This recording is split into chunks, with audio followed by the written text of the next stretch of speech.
Hoy en Entre Palabras, Tamer Prieto, con el tema Depresión y Cuarentena.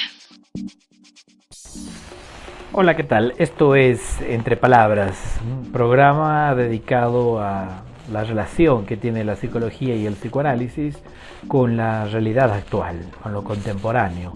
El día de hoy, su servidor, Tamer Prieto, les puntuará algo muy breve sobre la depresión en esta época de pandemia, sobre esta época, ¿no?, de cuarentena.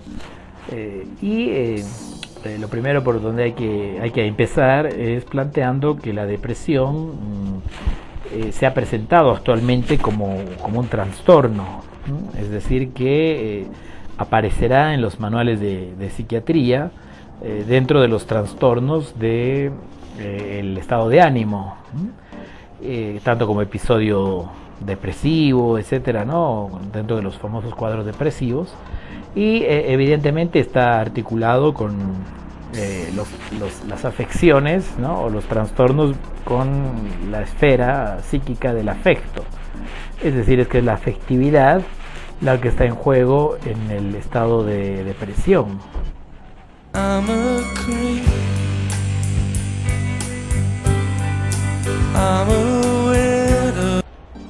La depresión está muy vinculada con el sentimiento de la tristeza, ¿no? Hay mucha gente que incluso confunde tristeza con depresión.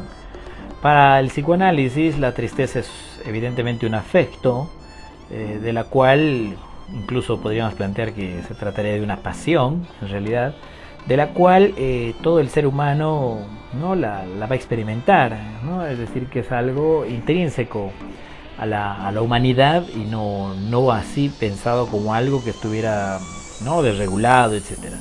Y la depresión, por su parte, que conlleva una relación con la tristeza, pero no son para nada similares, desde el punto de vista del psicoanálisis está pensado como un signo, es decir, una especie de indicador, podríamos decir, ¿no?, de la caída del deseo.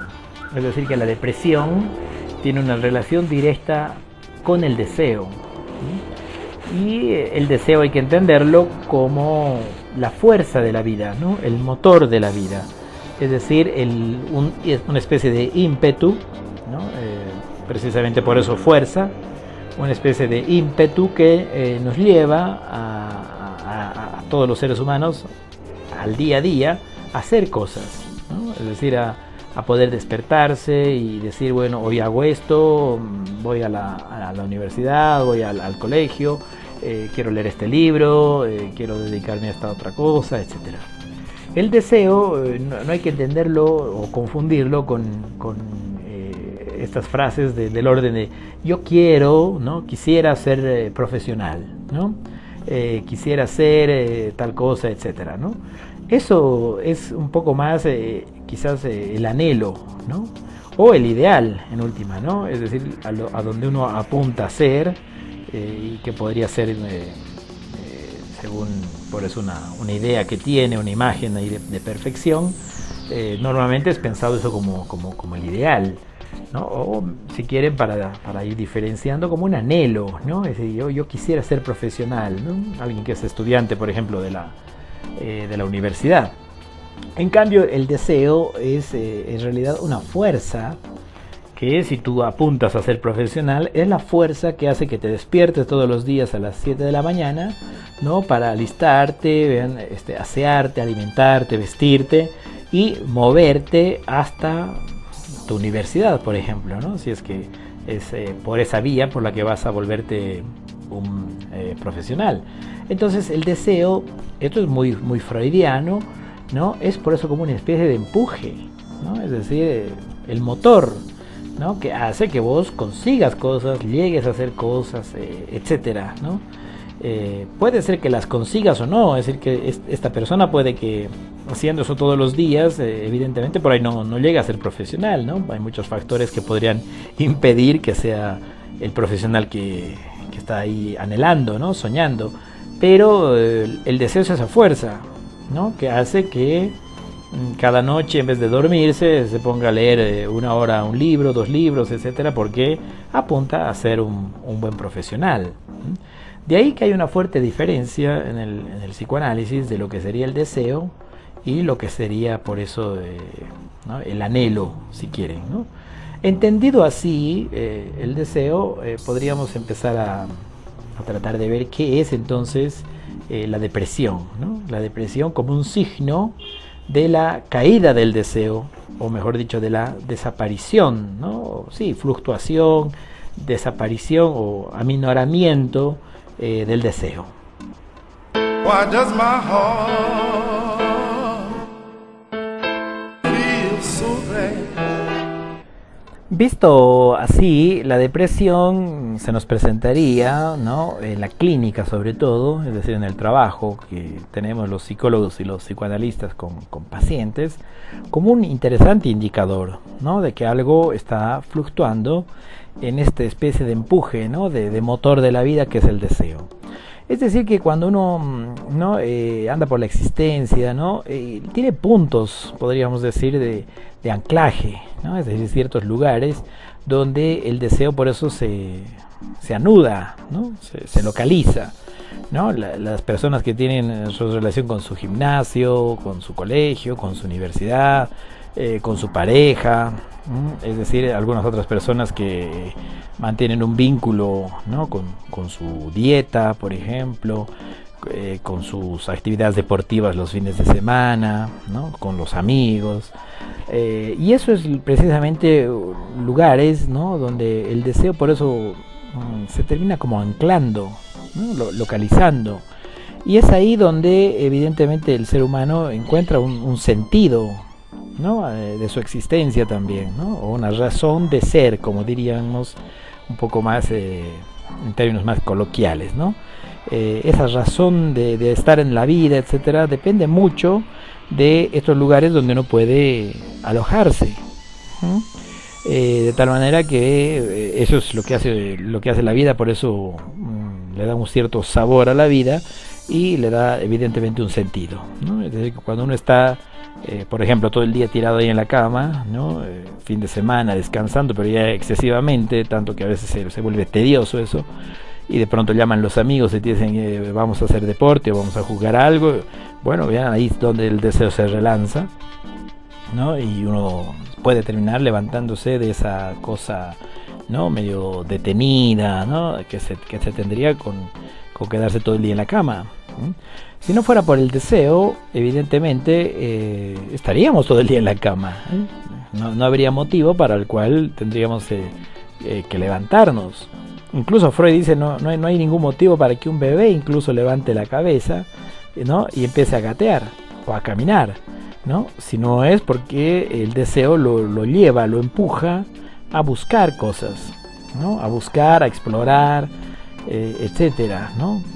Para el psicoanálisis, el hecho de que un humano se levante y camine y explore, indague, no es una cuestión netamente biológica, o sea, no es algo que lo tendríamos que hacer porque la biología dice que es así, sino porque evidentemente hay esa fuerza, ¿no?, que hace que el bebé quiera explorar su mundo, que está lleno de objetos y que quiera conocerlos, ¿no?, descubrirlos, ¿no? Por eso los niños son muy curiosos, dicen, ¿no?, están por todos lados, hurgueteando, ¿no?, y a veces se producen uno que otro accidente, pero es precisamente esa fuerza, ¿no?, llamada deseo, que nos va a acompañar toda la vida, ¿no?, en este afán de explorar. Pero hay momentos en los que esto puede fluctuar, decaer, ¿no? Precisamente cuando se empiezan a cortar estos vínculos, ¿no?, estos lugares donde el deseo estaba, digámoslo así, un poquito anclado, ¿no?, fijado. De pronto los amigos ya no llaman, de pronto ya no hay pareja, ¿no? No tienes ya muchas actividades, ya terminaste el colegio, terminaste la universidad, y de pronto el deseo empieza a retirarse de esos lugares porque ya no son necesarios, o por alguna razón se ha cortado ese vínculo, ¿no? Y es ahí donde el deseo, entonces, vean, empezaría a fluctuar y en cierta medida a ir decayendo. el efecto que va a producir es evidentemente de depresión, ¿no? Y la depresión va a empezar a aparecer ahí como un signo precisamente que está indicando que algo te está pasando a vos con tu deseo.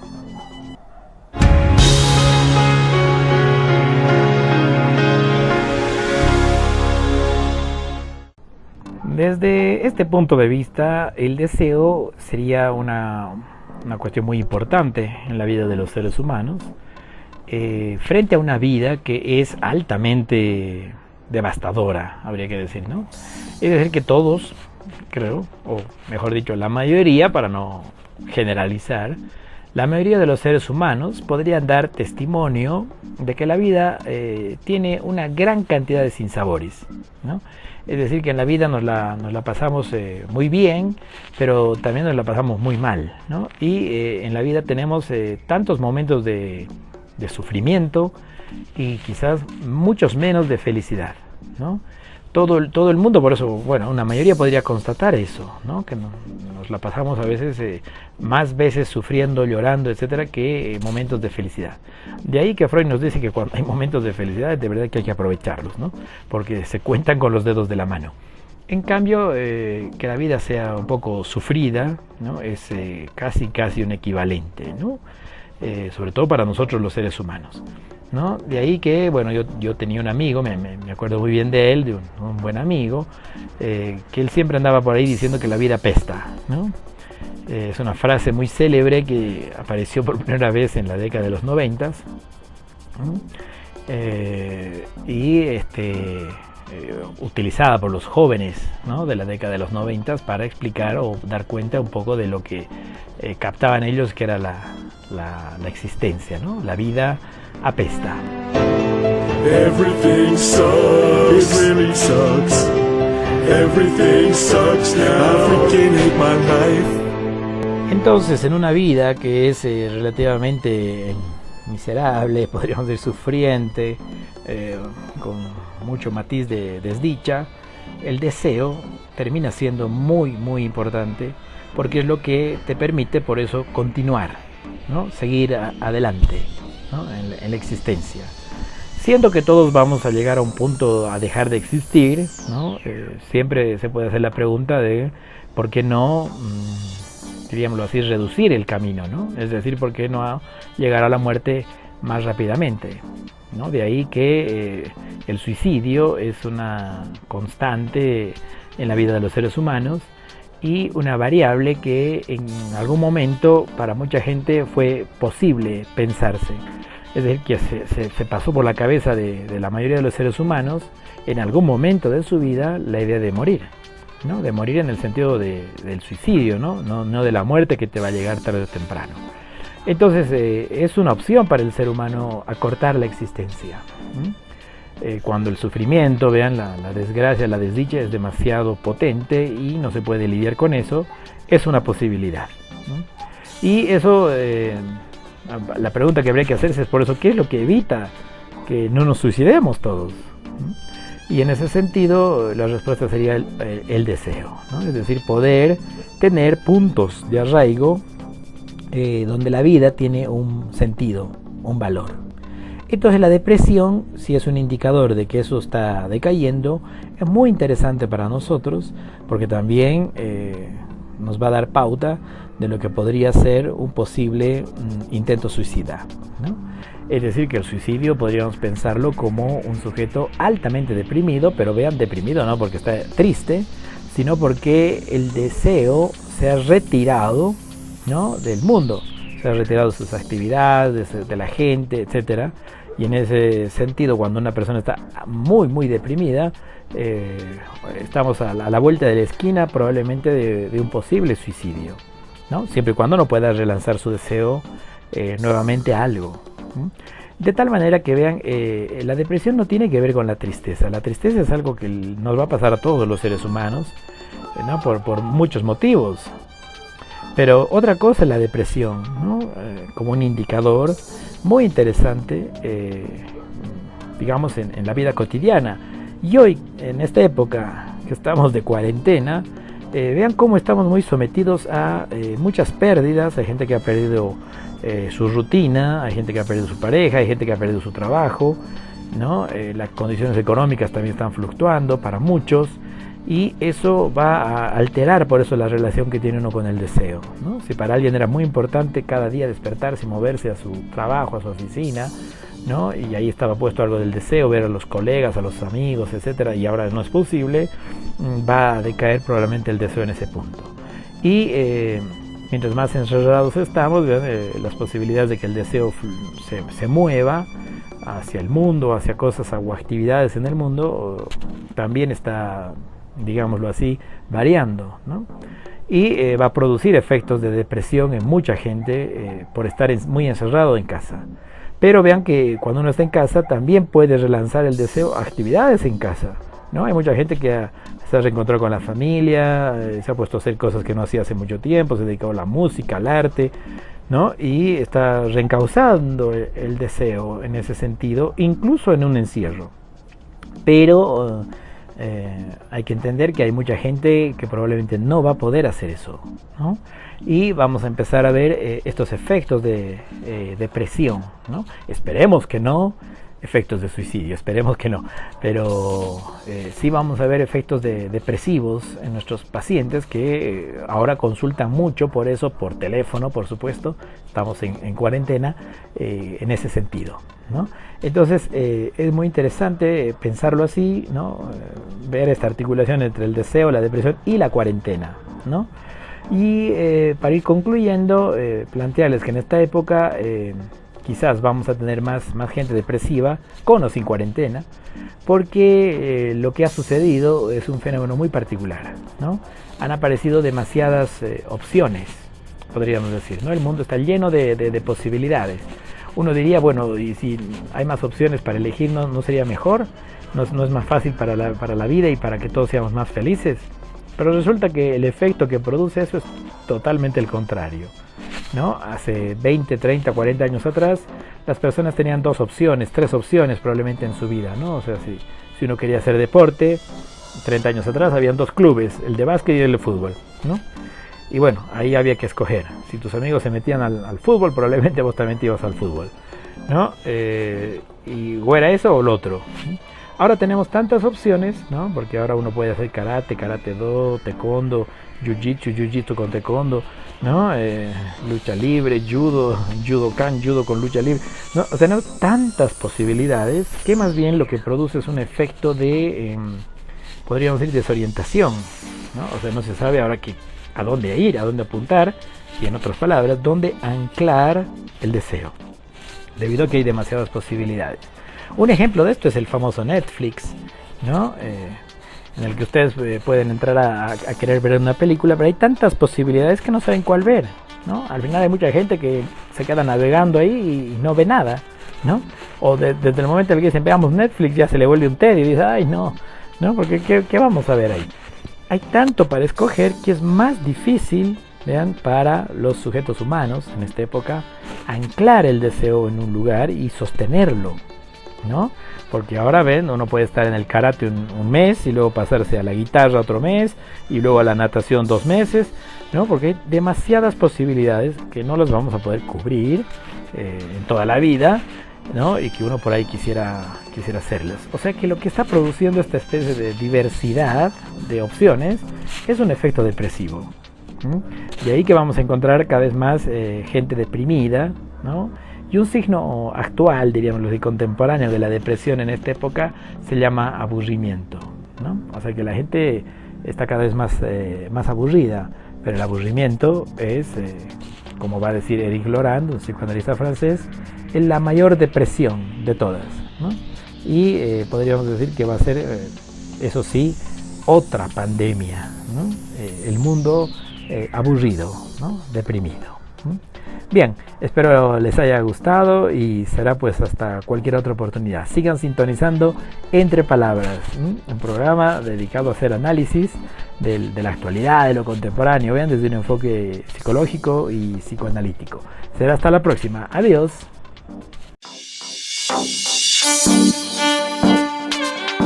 Entre Palabras. Retornamos en 7 días. Entre Palabras. Entre Palabras.